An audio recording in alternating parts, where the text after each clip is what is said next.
제가 2021년도 왔을 때 여수 처음 왔을 때 놀란 것이 하나 있습니다. 무엇을 놀랐는가 하면 이렇게 쭉쭉 돌아다니다가 이렇게 웅천이라는 곳을 갔습니다. 웅천 다들 아시죠, 그죠? 예. 웅천이라는 곳을 갔는데 제가 사는 동네에도 진해에도 웅천이라는 곳이 있습니다. 예. 웅천이라는 곳이 있는데 이 웅천이라는 동네가 있고 옆에 웅동, 웅천, 삼포, 수치. 그 나이 드신 분들은 아실 겁니다. 삼포로 가는 길 아시나요 혹시? 삼포로 가겠지. 그 삼포가 저희 동네 삼포입니다. 예.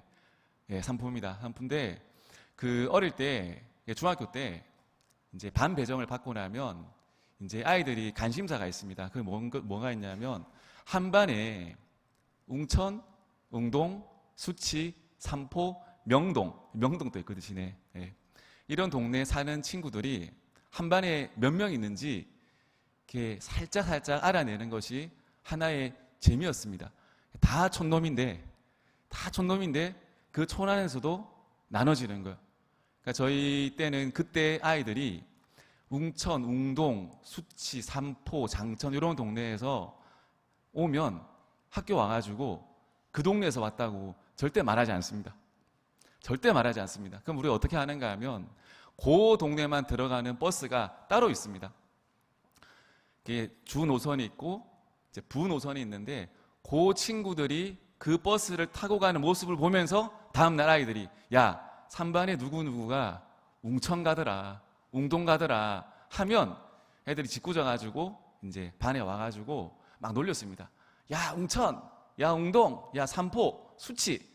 알고 보니까 걔들이 다 부자였는데 저희는 그때 이제 뭐 시골 산다고 바닷가 산다고 우리끼리 막 이렇게 구분 짓고 막 우리끼리 무시하고 그랬던 기억이 있습니다. 우리 모습의 특징이 그런 것 같습니다. 어떤 의미에서는 다 같은 공간에 있으면서도 구분 지으려 합니다. 누구보다 뛰어난 것이 한 개 더 있으면 드러내려 합니다. 또 누구보다 부족한 것이 하나 있으면 또 우리는 되게 숨으려 합니다. 하나님이 우리를 보시는 모습이 무엇이겠습니까? 하나님의 눈에는 이 시간 모인 우리 모든 영광교회 성도님들 하나님의 눈에는 다 사랑받는 자녀들이고 다 축복의 통로일 줄 믿습니다. 오늘 예수님이 사마리아라는 지역, 수가라는 동네에 예수님이 친히 가십니다. 지금으로 치면 도무지 갈 수 없는 그곳에 예수님이 가십니다. 이 사건을 통해서 하나님께서 우리를 향한 뜻이 무엇인지, 우리 삶을 어떻게 살기를 진짜 원하시는지 말씀을 통해 한번 살펴보길 축복합니다. 첫 번째는 사랑의 힘으로 사는 것입니다. 우리 1절부터 3절입니다. 예수께서 제자를 삼고 세례를 베푸시는 것이 요한보다 많다는 말을 바리새인들이 들은 줄을 주께서 아신지라. 예수께서 친히 세례를 베푸신 것이 아니요 제자들이 베푼 것이라. 유대를 떠나사 다시 갈릴리로 가실새 사마리아를 통과하여야 하겠는지라. 예수님이 유대 땅에서, 그러니까 유대는 세 부분이지 않습니까? 맨 밑에가 유대, 가운데가 사마리아, 맨 위에가 갈릴리, 그러니까 도입니다. 도. 그러니까 전라도, 충청도, 경상도처럼 밑에 유대도, 그 다음에 갈릴리도, 사마리아도, 그 다음에 맨 위에가 갈릴리도. 이렇게 세 군데로 되어 있습니다. 예수님이 유대 땅에서 스타가 되셨습니다. 큰 인기가 예수님이 생겼습니다. 우리가 이렇게 가정생활하고 부부생활하는 가운데 볼륨 조금만 올려주시면 감사하겠습니다. 우리 아내들이 남편을 바라보는 최대 관점이 무엇입니까? 돈 조금 더 벌어오는 거 아닙니까? 아닙니까? 예. 돈 조금 더 벌었으면 좋겠고, 승진 좀 빨리 했으면 좋겠고, 조금 더 밖에 나가가지고 브런치 타임에 자랑할 수 있는 어떤 부분들이 있으면 얼마나 좋겠습니까? 그것들을 보통 아내들이 남편에게 바랍니다. 그렇죠? 네. 아닐 수도 있습니다. 보통 그렇습니다. 근데 제가 얼마 전에 한 인터뷰를 봤는데 남편이 엄청 성실한 사람이었다고 합니다. 누가 봐도 성실하고 평범한 사람. 근데 어떤 계기로 인해 가지고 엄청난 부를 갑자기 얻었습니다. 평생 내 곁에서 평범하게 살아갈 것 같던 이 남편이 진짜 남편이 되었다고 합니다. 남편이. 제가 이 모습 보면서 물질이 세상의 어떤 부분들이 채워지는 것이 우리의 주된 관심사만은 되지 않겠구나. 그것이 이 땅을 살아가는 가운데 사람과 사람 사이 관계에서 제일 중요한 것은 아니구나라는 것을 제가 보았습니다. 예수님이 인기를 얻었는데 그런 말 있지 않습니까? 물 들어왔을 때 노를 저어라. 인기를 얻었을 때 바짝 그 인기를 예수님이 당겨가지고 일을 하셔야 되는데, 예수님은 이 바다에 물이 들어오셨는데 어디로 가시는가 하면 산으로 가십니다. 예수님의 인기가 엄청났음에도 불구하고 그 인기를 따르지 않습니다. 예수님은 사람들이 자신을 유대 땅에 붙잡아 두기를 원치 않으셨습니다. 여러 가지 이유로 인해서 예수님은 갈릴리행을 선택하십니다. 자신들의 삶을 사람들의 인기에, 명예에 의탁하지 않으셨습니다. 아담과 하와가 하나님의 말씀에 첫 번째 범죄한 뒤로 한 행동이 있습니다. 그것이 뭐냐 하면 창세기 3장 7절인데, 이에 그들의 눈이 밝아져 자기들이 벗은 줄 알고 무화과 나무 잎을 엮어 치마로 삼았더라. 그러니까 이게 재밌는 게 뭐냐 하면 많은 사람이 살아가는 것이 아니라 이 세상 가운데 아담과 하와 부부 둘밖에 없습니다. 근데 범죄한 뒤에 한 것이 뭐냐 하면 서로의 약한 부분들을 감추는 것이에요. 이것이 무슨 걸 뜻하는가 하면 범죄한 뒤에 일어난 인간의 변화 중에 한 가지가 상대방의 아픔이나 상처나 벌거벗음을 감당할 수 있는 능력을 잃어버린 겁니다. 누구나에게 가지고 있는 아픔과 상처를 보듬어주고 덮어줄 수 있는 능력이, 그냥 넘어가 줄 수 있는 능력이 범죄한 뒤에 사라진 겁니다. 예수님이 갈릴리로 올라가십니다. 그런데 올라가는 길에 사마리아를 반드시 들리겠다고 말씀하십니다. 이 사마리아가 어떤 곳인가 하면 설교 참 많이 들으셨을 겁니다. 이 사마리아는 예전에 북이스라엘일 때 아수르란 나라가 이 사마리아 땅, 원래는 북이스라엘 땅입니다. 이 땅을 쳐들어옵니다. 쳐들어와가지고 점령합니다. 점령하고 나서 어떠한 정책을 벌이는가 하면 인종을 섞어버립니다. 아수르 민족과 북이스라엘 사람들을 섞어버립니다. 섞어가지고 제3의 종족인, 혼혈인 사마리아인이 새롭게 등장하게 됩니다. 유대인은 사라지는 겁니다. 유대인들은 정결함을 강조했습니다. 그래서 완전히 새롭게 섞인 이 혼혈 민족인 사마리아 사람들을 우리 땅 안에는 살고 있지만 혼혈이라는 그 한 가지 이유만으로 이 사람들을 완전히 배척합니다. 그리고 상종하지도 않습니다. 자신의 집에, 자신의 가정에 혼인이나 드리는 것에 대해서 절대적으로 금했습니다. 그래서 모든 사람들이 유대에서 갈릴리로 갈 때는 직진으로 가면 제일 빠릅니다. 그런데 그 땅조차 밟기 싫어서 어떻게 하는가? 오른쪽 동쪽으로 요단강을 지나가지고 이렇게 우회해가지고 올라갑니다. 이 사마리아, 유대 사람으로서는 갈 수 없는 땅입니다. 가서는 안 되는 땅입니다. 만약에 그 사마리아 땅을 함부로 갔다가는 사람들이 그 사마리아 사람과 그 땅에 들어간 유대인을 같이 취급해버려가지고 같이 비난하고 같은 비판을 받을 수밖에 없습니다. 예수님의 입장에서는 엄청난 손해입니다. 가장 인기가 높을 때, 주가가 가장 높을 때, 세상에서 볼 때 가장 위험한 행동을 예수님이 이때 하십니다. 그런데 이 예수님은 세상의 시각과 세상의 선택과 판단에 전혀 아랑곳하지 않으시고 사마리아로 가십니다. 그 사마리아, 세상에 쌓아놓은 이 사마리아란 장벽을 예수님이 그의 발로 깨십니다. 그 장벽을 깨는 힘이 무엇인가? 다른 것이 아니라 하나님의 사랑입니다. 우리는 이 땅 가운데 살아갈 때 사랑하며 살아가야 됩니다.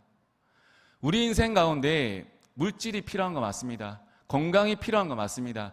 여러 가지 인프라가 필요합니다. 그런데 제일 먼저 우리 마음 가운데, 우리 인생 가운데 진짜로 필요한 것이 무엇인가 하면 사랑입니다.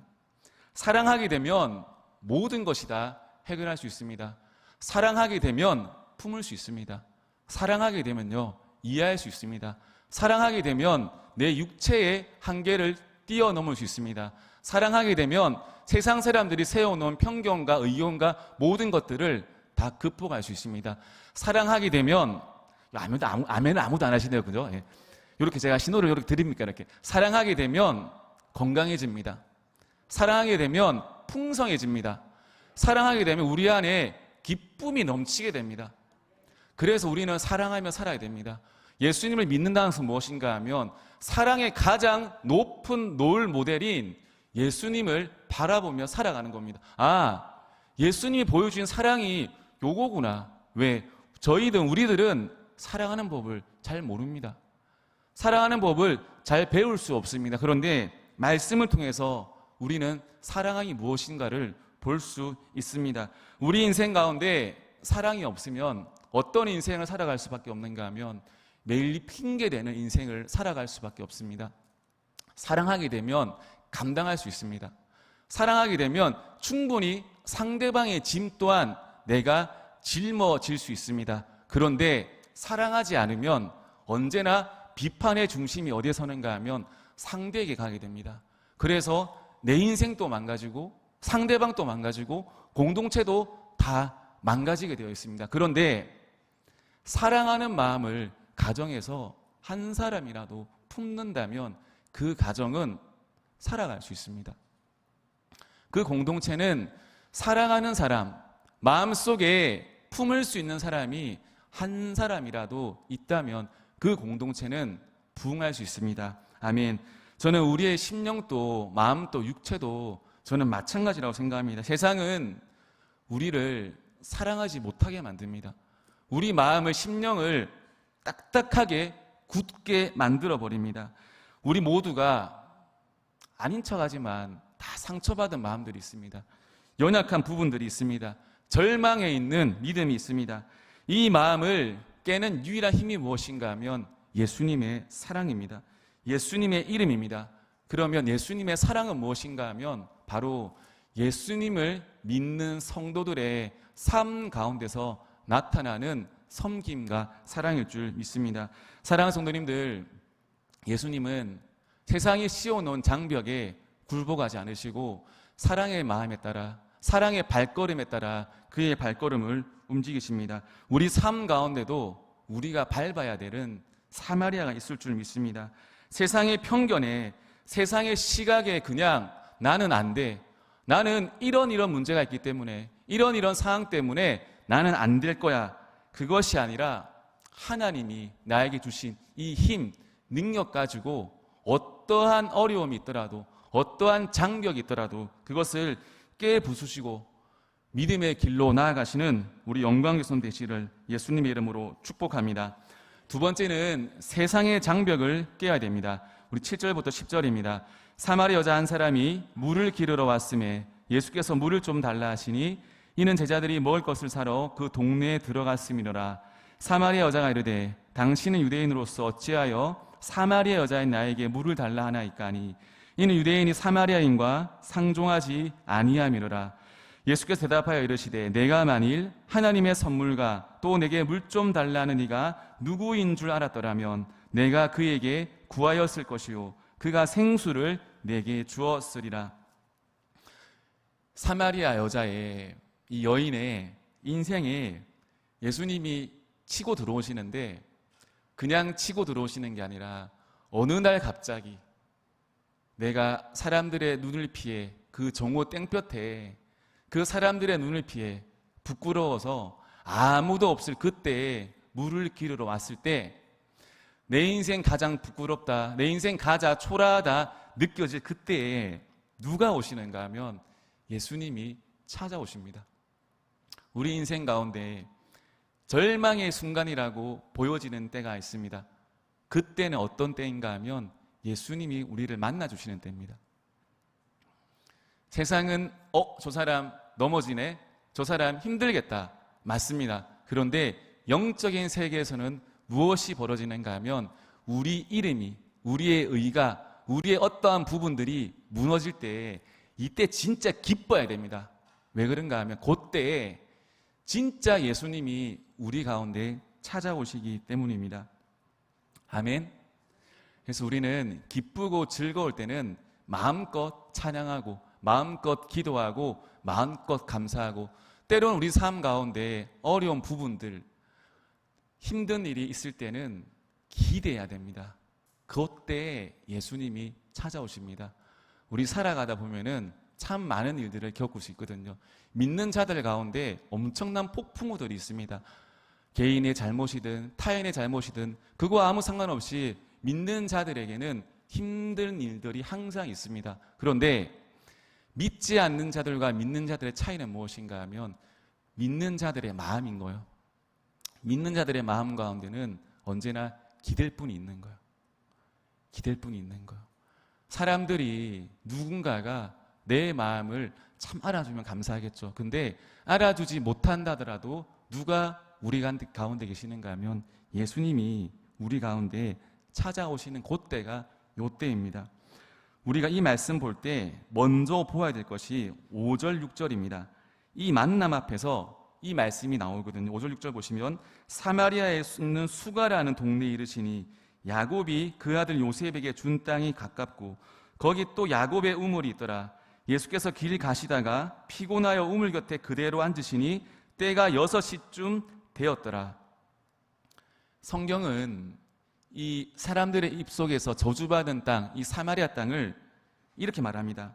그곳은 이 사마리아 땅에 진실된 사실은 무엇인가 하면 엄청난 역사적인 신앙적인 의미를 지닌 땅이라고 합니다. 야곱이 그 아들 요셉에게 준 땅이 가깝다고 합니다. 지금은 여러 가지 사건과 문제로 이 사마리아 땅이 저주받은 땅이요, 살 수 없는 땅이라고 말을 하지만 본래 이 땅이 가지는 의미는, 진짜 이 모습은 아름다운 믿음의 역사를 가진 멋진 땅이란 겁니다. 이것이 저는 우리 삶이라고 생각하거든요. 우리 삶 가운데 살아가는 가운데 많은 아픔의 역사가 있습니다. 우리 삶 가운데 덧붙여진 이름표들이 참 많이 있습니다. 세상 사람들은 어떤 사람을 평가하고 어떤 사람을 바라볼 때 덧붙이기를 좋아합니다. 제가 진짜 마음 아픈, 예전에도 한번 얘기했는데 저는 정치적 이런 게 아닙니다. 저는 가슴 아픈 게 진짜 무엇인가 하면 우리 애가 그 얘기를 한번 하더라고. 아빠, 탄핵이 뭐야? 아빠, 뭐 죽어라가 뭐야? 아빠, 뭐 해라, 그게 뭐야? 왜 그래? 하니까 아빠 학교 가는데 현수막에 매일 뭐를 물러나라, 나가라, 탄핵해라, 맨날 그런 게 붙어 있어. 아빠 무슨 일이야?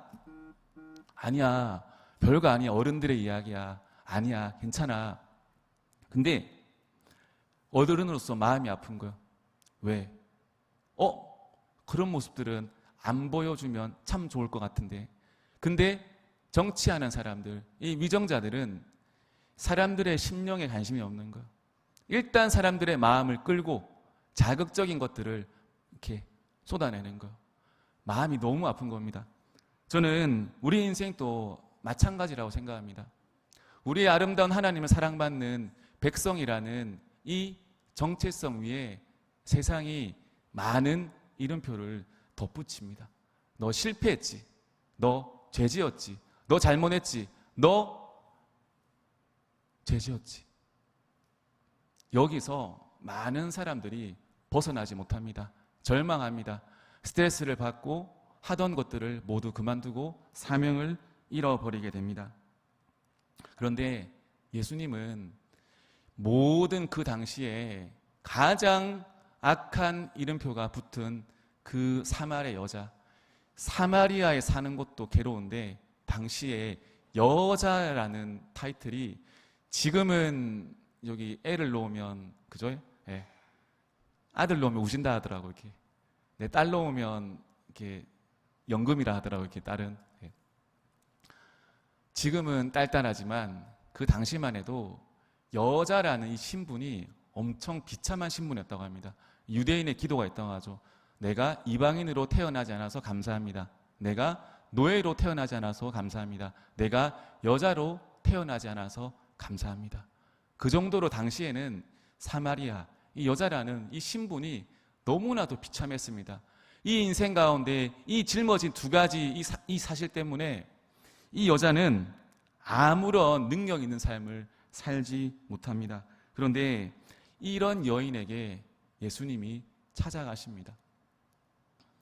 이런 여인에게, 세상에 꼬리표를 붙은 여인에게 예수님을 찾아가십니다. 세상의 악한 마귀 사탄은 계속해서 사람들 가운데 꼬리표를 붙이고 다닙니다. 이 사람 실패한 사람, 이 사람 죄 지은 사람, 이 사람 버려야 되는 사람. 그런데 그거는 제가 말할 수 있습니다. 마귀 사탄의 역사입니다. 하나님께서는 이렇게 이름표 지어준 사람들을 세상의 모든 비난과 정죄와 비판을 무릅쓰고 만나러 가시면서 그 사람들을 회복시켜 주십니다. 성경의 인물 중에 위대한 증거자가 있습니다. 사도 바울입니다. 그는 수많은 사람에게 복음을 전했다, 그 살았다라는 것으로 성경이 그의 삶을 조명하지 않습니다. 사도 바울은 세상의 모든 것을 다 가진 사람이었습니다. 학벌이 있었습니다. 좋은 집안에 태어났습니다. 좋은 신분을 가졌습니다. 남들이 부러워할 만한 모든 것을 다 가지고 있었습니다. 그런데 모든 걸 갖춘 그의 삶이 어땠는가 하면 괴로운 인생이었습니다. 왜냐하면 그의 마음속에는 유대교라는 세상이 자기에게 짊어진 큰 장벽이 있었습니다. 그래서 내가 믿는 유대교의 하나님, 이것에 어긋나는 모든 사람은 다 죽어야 돼. 다 벌받아 마땅해. 온통 하루 종일 밤새도록 눈이 벌개지고 얼굴이 빨개져가지고 사람들을 찾아다니면서 감옥에 집어넣고 잡아 죽이는 일에 열심히 있었던 인물이 사도 바울이었습니다. 참된 평안이 없었습니다. 기쁨도 없었습니다. 단지 그의 인생 가운데 멈출 수 없는 열심만 넘칠 뿐이었습니다. 그런데 그의 인생에 예수님이 들어왔습니다. 복음이 들어가자 사도 바울이 한 것이 무엇인가 하면 그의 마음 가운데 세워놓은 유대교라는 모든 큰 장벽을 그가 무너뜨렸습니다. 이제 내가 하나님을 모르는 사람들을, 하나님의 뜻에 따라 살지 않는 사람들을 죽이는 것이 아니라 이제 내가 해야 될 것은 하나님을 모르는 사람들에게 예수님의 복음을 전하는 삶을 살아야겠다라는 그의 눈이 바뀌었습니다. 저는 우리 인생도 마찬가지라고 저는 생각합니다. 우리 마음 가운데, 모든 인생 가운데 하나님이 기뻐하지 않으시는 장벽들이 인생 가운데 다 있습니다. 없습니까? 다 있습니다. 다 있어요. 저는 진짜 간절히 외치고 싶은 것은 정치하는 사람들에게 마음을 주지 마요. 정치하는 사람들의 그런 말들에 마음이 휘둘리고 입술이 휘둘리고 심령이 휘둘리지 마시고 예수님께 집중하시길 축복합니다. 우리 마음이 다른 곳에 붙들려 있으면 그 모습이 필히 우리 삶 가운데 드러나게 되었습니다. 부족하도 연약해도 우리 마음과 심령이 예수님께 붙들려 있길 축복합니다. 세상은 계속해서 우리에게 외치거든요. 야, 너 실패했지. 너 넘어졌지. 너는 일어설 수 없어. 너는 무너질 거야. 이렇게 우리 마음 속에, 우리 생각 속에 어둠의 씨앗을 뿌릴 때마다 우리는 다른 것에 우리의 마음을 쏟는 것이 아니라 우리의 눈을 예수님께 쏟아냅니다. 우리가 해야 될 것은 뭐냐면 영적 싸움은 다른 것이 아니라 다른 어떤 것에 우리의 마음을 빼앗기는 것이 아니라 예수님 바라보는 겁니다. 우리가 해야 될 것은 예수님 바라보는 겁니다. 어떤 일들이, 어떤 말들이, 어떤 것들이 우리 마음 혼잡해 하더라도 우리가 오직 집중해야 될 것은 예수님 바라보는 것입니다. 사마리 여자 할 말이 참 많습니다. 아니, 유대인은 우리랑 상종하지 않습니다. 나는 세상 사람들 앞에 드러낼 것이 아무것도 없습니다. 왜 나에게 와서 말을 걸고 물을 달라 하십니까? 예수님 마음이 뭐냐 하면, 여자여, 내가 하나님의 선물이요, 내가 영원히 네 마음속에 목마르지 않게 하는 내가 영생수다. 예수님 이렇게 말씀하십니다. 무슨 말인가 하면 세상 사람들의 말에 어떤 판단에 흔들리지 말고 너는 나를 바라보는 인생을 살아라고 말씀하십니다. 우리의 눈이 어디 빼앗겨 있습니까? 저도 목회자지만 이 빼앗기는 싸움하고 있습니다. 이 눈에 빼앗기지 않기 위해서 눈이 빼앗기면 심령이 빼앗기는 거거든요. 눈이 헛된 곳에 가 있으면 심령이 빼앗기고 예수의 영이 빼앗기거든요. 그래서 예수님 바라보는 훈련을 하고 예수님 바라보는 그 처절한 노력을 우리 가운데 다 해야 됩니다. 세상 사람들은 우리를 꿈꾸지 못하게 만듭니다. 우리의 마음 가운데 장벽을 심어서 장벽을 세워서 너는 사마리아 사람이야, 너는 여자야, 이런 장벽을 세워서 우리를 꼼짝 못하게 하지만 예수님은 그것을 원하는 것이 아니라 나는 너가 사마리아인 것과 여자인 것이 아무 관련이 없다. 나는 네가 나를 참되게 예배하는 자녀로 살아가기를 바란다는 것입니다. 세상은 성도가 무너지기를 원합니다. 마지막 세대입니다. 사랑하는 성도님들. 악한 것에 휘둘려서는 안 됩니다. 악한 것에 마음을 빼앗길 시간이 없습니다. 악한 일에 마음을 빼앗기지 마시고 주님 바라보시길 축복합니다. 모든 선한 것들이 다 주님으로부터 나옴을 고백합니다. 우리 주님이 얼마나 대단하신 분인가 하면 우리는 연약하거든요. 약하거든요. 죄를 짓거든요. 무너지거든요. 그럼에도 불구하고 매일같이 찾아오셔서 손잡아 주시고 우리 같은데 일으켜 주시는 놀라운 분이십니다. 제가 또 제 얘기가 죄송합니다. 제가 며칠 전에 저기 여수 영광교회 오라고 저를 이렇게 등 떠밀었던 선배를 만났습니다. 만나가지고 형이 3년 전에 나 여기 오라고 했지? 그래서 형 너무 고마워. 형 한마디가 내 인생 가운데 참 귀한 참 은혜가 됐다. 참 놀라운 사실 뭔지 아십니까? 그 형님의 말이 난 기억이 안 나는데? 기억이 안 나는데? 세상 사람들이 짊어놓은 장벽들이 많잖아요. 지역적인 것들, 어떤 부분들, 나와 다른 성향들, 어떤 부분들 많이 있습니다. 근데 제가 와서 참 큰 은혜를 받은 것이 뭐냐 하면 주님 안에서는 우리가 다 하나라는 거더라고요. 주님 안에서는 우리가 다 하나랍니다. 주님 안에서 주님 마음에 품을 때 우리는 다 받아들일 수 있고 용납할 수 있습니다. 예수님 세상의 편견과 악한 시선이 가득한 정말 사람들이 가기 싫어하던 그 사마리아 땅에 가서 한 사람을 살리십니다. 근데 중요한 게 뭔지 아십니까, 여러분? 이 사마리아 이 여인이 이 여자가 그 사마리아 전체를 변화시킵니다. 전도가 시작됩니다. 그 한 사람으로 인해서 사마리아가 변화가 됩니다. 우리는 옆 사람 한번 바라보시길 축복합니다. 이 사람 아닌 것 같은데? 이 사람은 가능성이 없어 보이는데? 하지만 그 한 사람으로 인해서 많은 것이 변화될 줄 믿습니다. 그리고 수많은 사람들이 예수님께로 돌아올 줄 믿습니다. 제가 믿는 것은 세상에서 제일 가치 있는 것은 무엇인가 하면 죄에 집중하는 것이 아니라 은혜에 집중하는 것임을 믿습니다.